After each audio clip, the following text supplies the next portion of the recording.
우리가 구약 성경을 읽을 때에 꼭 해석의 대원칙을 아실 필요가 있는데, 구약 성경 자체에서 예를 들면 천지 창조, 아브라함, 이삭, 야곱, 그 이후에 이스라엘의 출애굽 역사 등등, 거기만 아신다면 옛날 이야기로 끝납니다. 구약의 해석을 반드시 예수 그리스도와 예수님 말씀, 복음으로 해석하지 않으면 성경은 살아 운동력 있는 능력이 될 수가 없어요. 이 이야기는 제 말이 아니라 히브리서 10장 1절에 있습니다. 율법, 곧 구약 성경은 장차 올 좋은 일의 그림자라고 딱 단정을 졌어요. 그게 한계예요. 구약 성경은 오실 예수님과 복음의 그림자다. 실체가 뭐죠? 실체는 예수 그리스도와 주신 말씀. 그래서 구약의 모든 사건과 말씀들을, 이야기들을 신약의 예수님과 예수님 말씀으로 풀지 않으면 능력이 안 되고 그냥 옛날 이야기로 끝난다, 그런 뜻입니다. 오늘 야베스가 올린 기도가 하나님께 허락되어졌어요. 많은 분들은 야베스의 기도란 책 제목처럼 그렇게 나도 기도하여 복받자 라고들 인식을 합니다. 더 중요한 것은 그 안에 숨겨져 있는 예수님의 가르침 속에서는 왜 예수님은 야베스의 기도가 응답되었는지 그 원인을, 비결을 가르치고 있는데 많은 분들이 이거를 놓치고 있어요. 그리고 지금 욕심을 내면서 기도하죠. 하나님, 저도 야베스처럼 기도하는데 응답해 주세요 라고요. 응답도 없으면서. 이걸 배워야 돼요. 어떻게 했을 때 야베스가 모든 기도가 응답되어졌을까? 그 정답은 예수님과 주신 말씀에 있다는 것. 두 번째, 왜 우리가 또 예수님 말씀을 들어야 되냐면, 이 야베스는 유다 지파입니다. 유다 지파를 통하여 예수님이 이 땅에 오셨죠. 유다 지파를 통하여 메시아가 오신다, 그리고 메시아가 통치하신다 라고 허락되진 말씀이 창세기 49장 10절에 있어요. 그러므로 야베스의 기사도 결국 같은 유다 지파인 예수님으로부터 완성된다는 뜻이 되는 것이고요. 세 번째, 역대상 1장부터 9장까지는 아담으로부터 다윗까지의 족보입니다. 이 족보가 마태복음 1장에 가면은 예수님으로 완성이 돼요. 그래서 이 야베스의 기사도 결국 예수님으로부터 완성되어지기 때문에 예수님 말씀을 들어야 되는구나 알 수가 있어요. 마지막 네 번째 이유는 야베스의 기도 가운데 한 대목이지만, 나의 지역을 넓히시고란 발음과 단어가 있습니다. 나의 지역을 넓히시고. 무슨 뜻이냐면, 하나님, 저에게 살 땅을 주십시오. 그 땅에다가 집을 지을 겁니다. 그 땅에서 농사를 지을 겁니다. 그 땅에서 장사를 할 것입니다. 그 땅을 통해서 내가 살아갈 것입니다. 두 번째 뜻은 그 땅이 다른 이유로 인하여서 빼앗기지 않도록 보전되기를 원합니다는 뜻도 담고 있어요. 근데 이 기도를 예수님도 하셨어요. 겟세마네에 올라가서 기도하실 때, 하나님, 나에게 주신 이 사람들을 한 사람도 잃어버리지 않기를 원합니다. 왜? 그들이 앞으로 초대교회의 사도가 되어지고 목회자가 되어야 돼요. 성령 강림 이후에 전 세계에 나가서 복음을 증거해야 돼요. 굉장히 중요한 존재들이죠. 그들 한 명 한 명을 놓치면 안 돼요. 기도하시기를 이들을 보전하옵소서 표현했어요. 나에게 현재 주어진 것을 뺏지 않도록, 잃어버리지 않도록 보전해 달라는 기도였어요. 그 표현이 야베스의 기도와 똑같아요. 그래서 오늘 야베스가 응답받았다는 데 초점을 두지 마시고, 도대체 어떤 기도를 드렸고 어떤 마음이었기에 예수님도 인정하셨고 응답받는 주인공이 되었을까? 이렇게 원인을 찾아가면 좋습니다. 먼저 야베스가 누군지부터 설명드린다면, 야베스는 좀 전에 설명대로 유다 지파에 태어난 한 아기였어요. 위에 형들이 많아요. 그 집안에 막내로 태어났어요. 태어날 때에 아빠가 안 계셨어요. 엄마 혼자 남편 없이 아기를 낳아야 돼요. 형들은 많아요. 집은 그만큼 가난한 지경이에요. 땅도 없어요. 얼마나 난산이었던지 이 엄마도 자기도 모르게 아기 이름을 부르고 말았어요. 야베스야 라고요. 이 뜻은 엄마한테 고통을 주는 자식이라 뜻입니다. 고통을 주는 자식이다. 엄마한테 수고를 끼치는 자식이다. 그 뜻이 야베스였어요. 여기 계신 여러분들 중에는 야베스보다 못한 이름은 제가 볼 때 없다고 봐요. 세상에서 가장 듣도 보도 못한 저주받은 이름은 야베스예요. 왜? 고통 주는 자식이니까, 수고를 끼치는 자식이니까. 이건 저주스러운 이름이죠. 그런데 야베스는 중간에 이름을 안 바꿔요. 우리 같으면 부모든지 본인이든지 이름 바꿉니다. 그래서 막 더 아름답게, 더 예쁘게, 더 귀엽게, 의미를 부여하면서. 그럴 필요 없어요. 야베스는 이름 안 바꿨어요. 어디 가서 묻습니다. 당신 이름이 무엇이오? 예, 저 야베스입니다. 당신은 그 고통을 주는 자식이란 뜻입니까? 예, 그렇습니다. 이름 안 바꿔요? 안 바꿉니다. 어차피 어머니가 지은 이름인데 이것은 의미가 없습니다. 어머니가 아니라 나의 주 되시는 하나님이 나의 아버지가 되시고, 하나님 앞에 나는 종이요 자녀이기 때문에 이게 더 중요한 것이지, 어머니가 나를 뭐라고 부르든 그건 아무 이유가 없고 의미가 없습니다. 난 야베스입니다 라고 말한 사람이었어요. 그런 그가 첫 번째 기도를 드릴 때에 예수님은 그 기도를 평가하시기를 마태복음 5장 3절입니다. 심령이 가난한 자는 복이 있나니 천국이 그들의 것이며 아멘. 이렇게 풀었어요. 야베스가 어떻게 기도했길래 이렇게 말씀하셨을까? 야베스가 이스라엘 하나님께 아뢰어 이르되 주께서 내게 복을 주시려거든 할 때 야베스는 하나님을 자신의 주라고 표현합니다. 하나님, 나의 주님이십니다. 나는 주님 앞에 선 종입니다. 그 뜻이에요. 이거를 예수님은 심령이 가난한 자라고 불렀어요. 자, 여러분, 우리와 많은 크리스찬들이 흔히 하는 말이 주님, 주여란 단어죠. 그걸 어릴 때부터 듣고 자랐고 지금도 하고 있고 그런 가사 붙은 찬양도 많이 부를 겁니다. 주님, 주여, 나의 주여 하면서. 근데 그렇게 부르는 주님 앞에 선 우리가 누군지를 아십니까? 하나님이 주가 되시면 우리는 뭐냐면, 나는 뭐가 되냐면 종이 되는 거예요.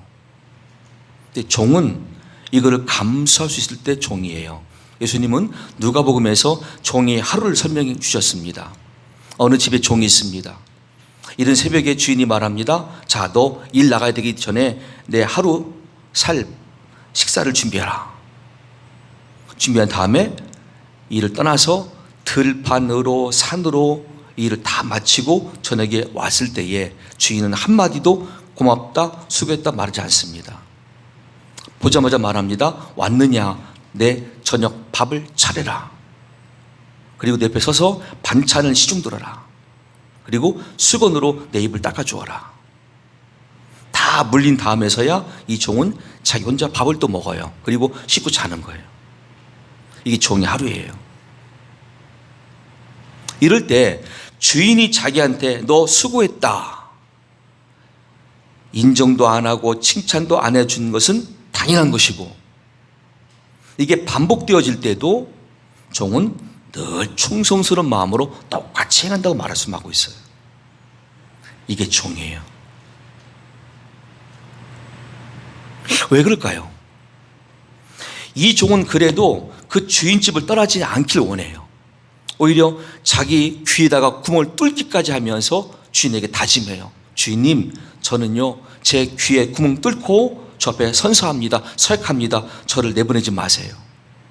전 이 집에 영원토록 종이 되겠습니다 라고 말한대요. 왜 그럴까요?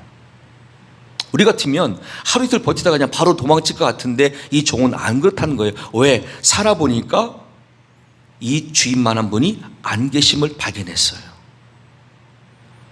다른 집 주인들은요 얼마나 인격 모독의 죄를 범하든지 그냥 종을 완전히 자기 집에, 좀 전에 그 모습도 아니에요, 기계처럼 부리면서 완전 인간 이하로 부리면서 욕하고 폭행하고 빼앗고 죽이고 심지어 태어난 자식들도 그냥 마음대로 하고. 그런데 우리 주인은 그게 아니에요. 상식적인 선에서 명령을 한 것뿐이지 그 이하가 아니란 거예요. 이 주인은 그거를 내가 다 한다면 항상 나한테 그 다음 그 이상을 제공하신 분임을 알기 때문에 이 주인 집에서 떠나지 않기를 바라는 종의 모습을 담고 있어요. 여러분들이 하나님을 아버지라 부르고 믿기 전에 여러 종교들, 여러 신들을 한번 거쳤다 가정해 보세요.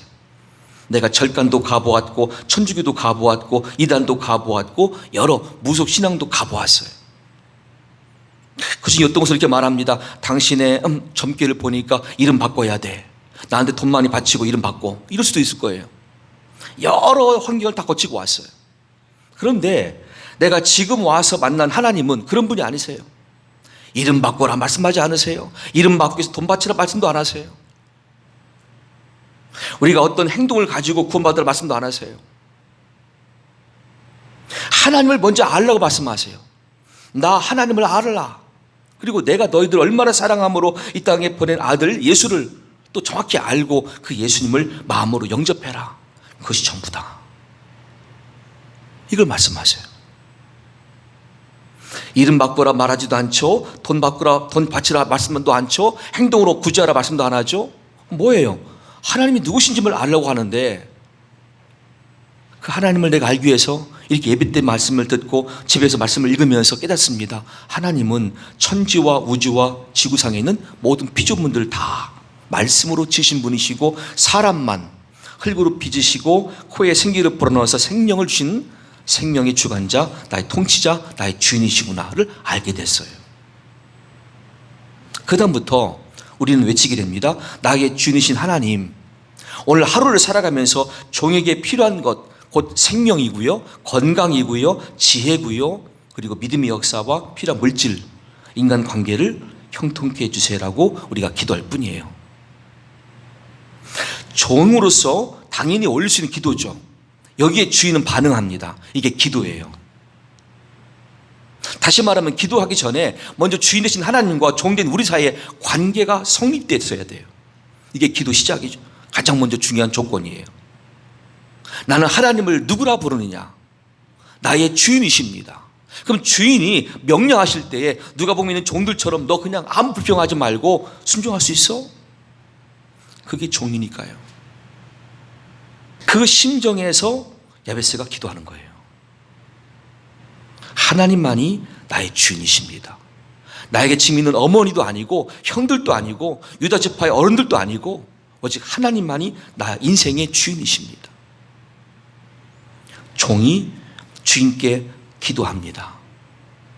원하건대 이런 복을 허락해 주시옵소서 하는 거예요. 이 심령이 가난한 자예요.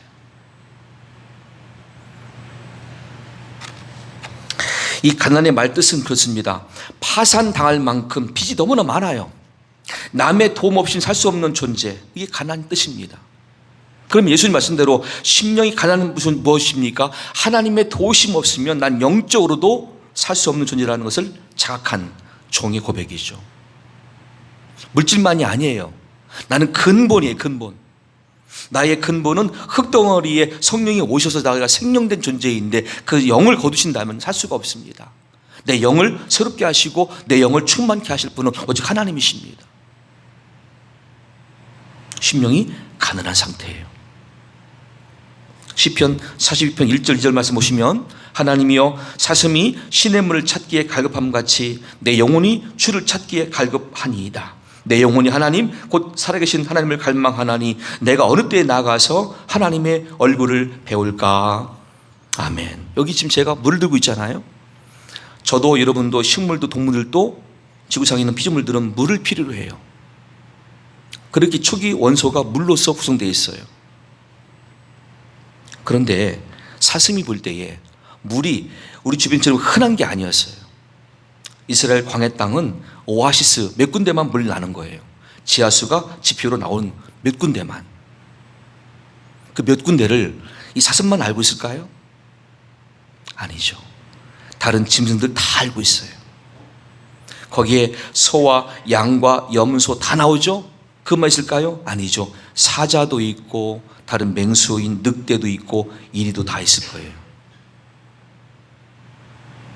내가 지금 이 물을 갈급해하면서 물을 필요로 해서 갑니다. 가는데 그 현장에 가보니까 사자가 있어요, 늑대가 있어요, 여우가 있어요. 사슴은 아무런 방어 장치가 없어요. 잡혀 먹히는 게 전부예요. 이걸 알면서 가는 거예요. 그때 누구한테 도움을 청하겠어요? 사자한테요? 다른 짐승들한테? 아니죠. 말이 안 통하는데요. 내 심정을 이해 못하는데요. 어떡하겠어요? 사슴 입장에서는 사슴을 창조하신 하나님이죠. 나의 창조주 하나님, 나의 주인이신 하나님, 제가 물을 가급히 하기 때문에 어쩔 수 없이 이 오아시스도 물 찾아 가는데 거기 가보니까 이런 여러 들짐승들이 맹수가 있습니다. 알면서 갑니다. 나의 주이신 하나님, 나를 안전케 하시고 무사히 물을 마시고 돌아오기까지 그 맹수들의 입을 막아주시옵소서. 사슴이 그렇게 기도하는 거예요. 그때의 심정, 그것이 심령이 가난한 자예요. 다 있고 배가 부르고 여유가 있는 환경에서 한두 마디 하는 기도가 아니라 정말 절박한 거예요. 난 지금 내 손길을 거두시면 살 수 없다라고 하는 그 환경 속에서 외치는 고백이에요.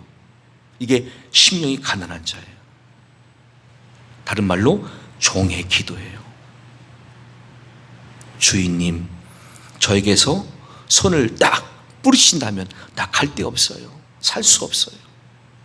이 종의 손을 여전히 잡아주시고 붙잡아서 일으켜주세요. 힘을 주세요. 나의 갈 길을 지도해 주세요. 이런 종의 기도가 심령이 가난한 자의 기도고, 첫 번째 야베스의 기도에 있어요. 두 번째는 야베스는 애통하는 심정으로 기도합니다. 예수님 말씀대로 마태복음 5장 4절 말씀에 애통하는 자는 복이 있나니 그들이 위로를 받을 것이며 라고 말씀하셨죠. 아니, 어디에서 애통함이 있습니까? 본문 10절 말씀, 내게 복을 주시려거든. 자, 이 주시려거든은 주체가 하나님께 있죠. 하나님이 원하시면 주시는 거예요. 원치 않으시면 나에게 안 주시는 거죠. 근데 입장은 주시기 원하는 거죠. 여기서 어떤 마음이겠어요? 하나님이 판단하실 때에 제가 받을 만한 사람이면 주십시오라는 뜻인데 내가 나를 돌아볼 때에 자격이 안 돼요. 이게 애통함이 되는 거죠. 하나님, 제가 당당히 달라 말할 수 없어요. 제가 부족한 인간이거든요. 제가 부족한 인생이거든요. 저 자신은 죄인이거든요. 라는 게 야베스의 본 마음이에요. 이게 애통하는 자예요. 애통이라는 단어는 여러 군데에 쓸 수가 있어요. 여러분들 중에 혹시나 내 가족이 이번 코로나 시기에 돌아가셨습니다. 그래서 장례식다운 장례식도 못 치르고 돌아가셨습니다. 그 애통함 이루 말 수가 없죠. 다윗의 맏아들 암논이라는 아들이 있습니다. 이 아들은 이복 동생인 다말을 연모했어요. 얼마나 사랑했던지 갖지 못하는 애통함이 있었어요. 물론 나중에 겁탈했지만 그런 인간적인 잘못된 애통함도 있어요. 근데 본문의 야베스의 애통함은 무엇입니까? 내가 주님 앞에 이 기도를 바르게 올리기보다는 부족한 많은 죄임을 알기 때문에 가슴치며 통회하는 것이죠. 하나님, 제가요 당당히 말 못할 만큼 이런 부족한 죄인이에요. 그러나 헤아려 주세요. 그 심정이에요. 거룩하고 신성한 애통이죠. 마치 누가복음 18장 10절 이하에서 예수님께서 대비해 주신 바리새인과 세리의 기도 가운데 나오는 사람과 똑같아요. 예수님 당시 바리새인들은 그 시대의 그 사회의 리더들입니다. 지금으로 말하면 국회의원쯤 되겠죠. 그들 중에 한 사람하고 세리는 세무 공무원인데 국민들부터 받은 세금을 반은 로마로 바치고 반은 자기들이 가지고 생활을 해요. 국민들은 이렇게 싫은 거죠. 그 두 부류의 사람이 대표로 올라가서 기도를 하고 있었어요. 먼저 바리새인은 기도합니다. 하나님, 저에게서는 불의가 없어요. 저는 토색하지 않았어요. 저는 간음하지 않았어요. 저는 저기 있는 세리와 다른 존재가 된 것에 감사해요. 난 일주일 안에서 이틀을 금식해요. 나는 매주마다 11줄 드려요. 하고 기도 가운데 자기를 자랑했어요. 한편 그렇게 인격적 모독받고 있던 세리는 저 구퉁이에서 감히 눈을 들어 하늘을 쳐다보지 못하고 고개 숙인 다음에 가슴 치며 이렇게 말할 뿐이었어요. 하나님, 불쌍히 여기소서. 나는 죄인이로소이다. 이게 전부였어요. 그럴 때 예수님은 같이 왔던 12제자에게 말씀하십니다. 저 바리새인이 아니고 저 세리가 하나님 앞에서 의롭다 하심을 받고 떠났느니라 라고 결정하셨어요. 우리가 보는 시각은 바리새인이 잘한 것 같죠. 자, 내가 불의히 저지르지 않지, 토색하지 않지, 간음하지 않았지, 저 세리처럼 국민들 돈 받아가지고 착복하지도 않지, 일주일 안에 2번이나 금식기도 하지, 매주마다 11조 하지. 거의 완벽한 신앙이 아닙니까? 그런 분들이 많은 교회는 금방 부흥될 것 같죠? 근데 예수님은 정반대의 말씀하셨어요. 이쪽 세리는 아무것도 없어요. 내세울 게 없어요. 고작 한다는 게 가슴치며 외치는 말이에요. 하나님이여 불쌍히 여기소서. 나는 죄인이로소이다가 전부였어요. 그런데 판결은 어떻게 났냐면 이 바리새인이 아니라 가슴치고 있는 이 세리한테 저 사람이 하나님 앞에서 의롭다 하심을 받고 떠났다라고 결정해 주셨어요. 이게 중요한 거예요. 오늘 우리가 아버지 앞에서 의롭다함을 받지 못하면 하늘나라 갈 수가 없습니다. 영원한 생명 얻을 수가 없습니다.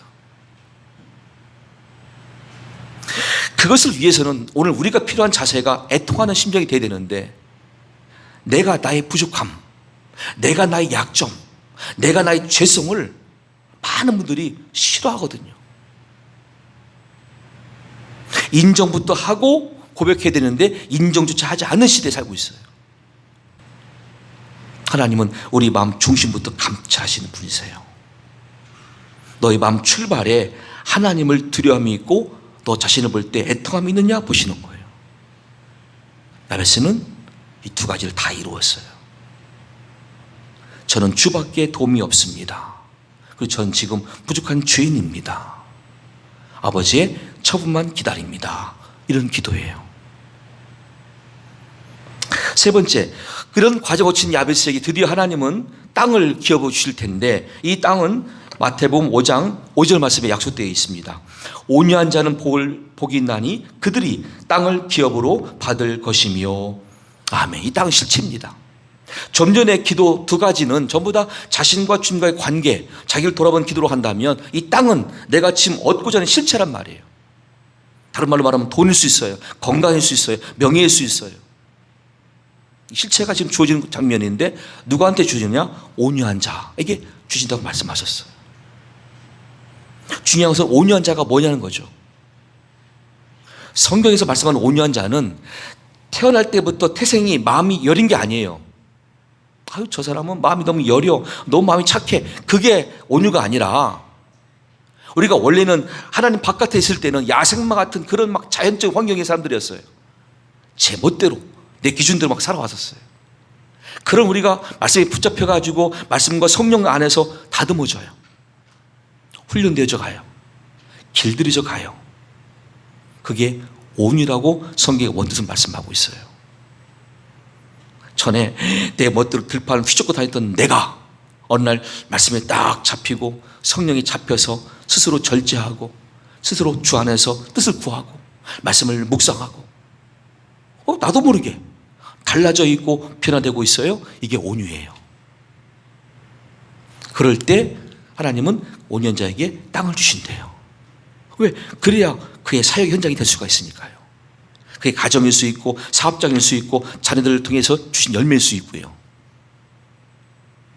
야베스가 드디어 3단계에서 그거를 얻게 된 것이죠. 그 기도를 들어보세요. 야베스가 이스라엘 하나님께 아뢰어 이르되 주께서 내게 복을 주시려거든 나의 지역을 넓히시고 하나님, 저 땅 필요해요. 우리 지금 얼마나 가난하든지 형들만 많고 땅도 없고 아빠도 없이 가난한 환경에서 내가 태어나 자랐는데 제발 저에게 땅 좀 주세요. 그리고 주신 땅이 남들에 의해서 빼앗기지 않게 보존해 주세요. 그 기도였어요. 하나님이 허락해 주셨어요. 왜? 온유한 자가 되었으니까. 여러분들 중에 종종 교회를 출석 안 해도 나 구원 받아요. 맞아요. 정답이에요. 왜? 예수님 한편 강도는요, 교회 다닌 적 없어요. 성전 예배 다닌 적 없어요. 그냥 강도로 살다가 마지막에 한번 회개하고 예수님 영접하고 구원 받았어요. 그런데 우리가 왜 이 땅에 살면서 자꾸 교회를 통해서 신앙생활을 합시다, 왜 교회 와서 예배합시다는 말을 여기 방구석 하냐면 온유함 때문에 그래요. 세상에 어디서 우리가 말씀에 붙잡히고 성령에 붙잡혀서 훈련받겠습니까? 어디서? 그런 현장 거의 없잖아요. 다 침묵계인데요. 나가서 흥청망청 놀고 쓰고 막 먹고 마시면서 여러분들 막 잘다 칭찬해 주면서 인정해 주면서. 근데 교회는 그게 아니에요. 와보니까 막 우리를 막 죄인이래요. 하나님께서 우리 주가 되신대요. 당신은 말씀 앞에서 훈련받아야 된대요. 이런 말 어디서 들어요? 교회 말고 없어요. 나라고 하는 깨어질 부분들이 많은 사람이 깨어지기 위해서는 할 수 없어요. 교회 오는 거예요. 그래서 듣기 싫어도 와서 막 듣는 거예요. 맞아 나 그런 사람이야. 나 깨져야 돼. 그걸 느끼는 거예요, 본인이. 그리고 막 흐느끼는 거예요. 좀 전에 세례처럼. 하나님 불쌍히 여기서도 나는 죄인입니다 하면서. 왜? 그래야 온유함을 이룰 수가 있기 때문에, 그래야 땅을 얻기 때문에, 그래야 천국을 얻기 때문에. 이게 교회예요.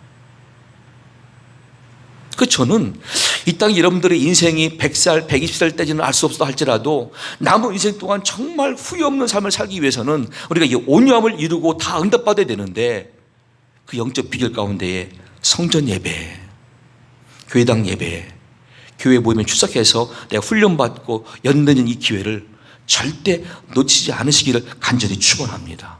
이건 최고의 볼 얻는 거예요. 나를 온유케 하시는 과정이구나. 그것이 신앙생활이에요. 신앙생활. 그리고 야베스는 이 온유함까지 얻은 상태에서 이제 마음껏 외치게 되는 거죠. 그 기도가 평강의 복인데요, 10절 이하의 말씀에 주께서 내게 복을 주시려거든 나의 지역을 넓히시고 주의 손으로 나를 도우사 나로 환난을 벗어나 내게 근심이 없게 하옵소서 하였더니 하나님이 그가 구하는 것을 허락하셨더라. 아멘. 예, 어떤 분들은 구체적으로 말합니다. 나는 돈이 필요하니까 돈 달라고 기도해야지. 어떤 분은 건강, 어떤 분은 명예, 어떤 분은 권력 등등 말할 수 있을 거예요. 다 포함된 단어가 따라합시다. 평강이 다 포함되어 있어요. 이걸 아셔야 돼요. 저를 가르치신 구약 전문가인 히브리대학교 박사인 권혁승 교수님은 말씀하시기를 시편 23편의 다윗의 기도를 들어보아라. 거기 샬롬이 있다, 평강이 있다. 원뜻은 무엇이냐? 원수의 목전에서 우리를 불러 세우셨어요. 우리 머리에 손녀께서 기름 부으세요. 얼마나 기름이 철철 넘쳐나는지 내가 준비한 그릇, 내가 준비한 대접에 이 기름이 떨어지면서까지 넘쳐나는 거예요. 내 머리로부터 성령의 기름 부어주시고 기름 부어진 분량이 나를 타고 넘치는 거예요. 옆에 주변으로까지. 이게 충만한 상태, 이게 샬롬, 이게 평강이래요. 우리가 말씀하시기를, 그래서 이 평강 가운데는 우리가 추구하는 건강 포함되어 있어. 건강도 영적인 건강, 정신적인 건강, 육체의 건강 다 포함되어 있어. 물질 포함되어 있어. 인간 관계 또한 포함되어 있어. 환경적 재앙, 전염병이든 태풍이든 다 보호받는 은혜가 포함되어 있어. 그게 평강, 샬롬이야 라고 그분은 시간마다 강조했어요. 그분은 이스라엘에서 배운 사람이죠. 박사학위를 받았으니까. 그분이 한국에 와서 가르친 거예요. 내가 이스라엘 히브리 대학에서 박사학위 받을 때 공부한 취지가 이것인데 와보니까 한국인은 샬롬을 잘못 가르쳤더라. 평강을 어떻게 알고 있냐? 그냥 마음으로만 얻는 위안으로 알고 있더라. 아니라는 거예요. 전체가 다 포함된 단어가 평강이에요. 예수님은 말씀하십니다. 요한복음 14장 말씀에서 평안을 너에게 끼치노니 곧 나의 평안을 너에게 주노라. 내가 너에게 주는 것은 세상이 주는 것 같지 아니하니라. 너희는 마음에 근심하지도 말고 두려워하지도 말라. 아멘. 요한복음 10절 말씀에는 이것을 너희에게 이르는 것은 너희로 내 안에서 평안을 누리게 하려 함이라. 세상에서 너희가 환난을 당하나 담대하라. 왜냐하면 내가 세상을 이겼노라. 아멘. 평강에 다 있어요. 여러분들이 추구하는 거 다 있어요. 어떤 분 정신적인 건강, 영적인 건강, 육체의 건강, 물질, 명예 다 포함되어 있어요. 그냥 주신 게 아니라 차고 넘치게, 충만히 흘러넘치게, 이게 평강 샬롬이에요. 야베스는 그걸 구했던 거예요. 최고를 구했죠. 그랬더니 하나님이 허락하셨더라. 아멘. 그래서 오늘 몇 단계지만 여러분들이 배워야 돼요. 먼저 하나님이 나의 주인이시고 난 그분 앞에 종이냐. 종도 아니면서 달라고 하면 안 되는 거죠. 이건 관계가 아니잖아요. 먼저 종의 관계로서 기도 시작해야 돼요. 두 번째, 자기를 볼 때 부족함을 느껴야 되고 애통해야 돼요. 나는 죄인이구나. 하지만 죄인된 제가 하나님께 감히 요청합니다. 나의 기도를 들어주시옵소서. 그리고 단계별로 온유의 상태를 반드시 거쳐야 돼요. 인내가 필요합니다. 훈련이 필요합니다. 다듬어져야 됩니다. 그때 또 기도하세요. 그리고 최고의 기도는 마지막에 평강을 꼭 넣으세요. 하나님, 저 평강 주십시오. 우리 가정에 평강 주십시오. 우리 다음 세대 자녀들에게 평강 주십시오. 그래서 언제나 어느 때나 세상을 이기는 그 평강의 힘을 수여하면서 이 땅에서 그들 모두가 선한 열매가 풍성한 승자가 되기를 원합니다 하는 기도가 저 여러분 모두의 기도가 될 수 있기를 예수님의 이름으로 간절히 축원합니다.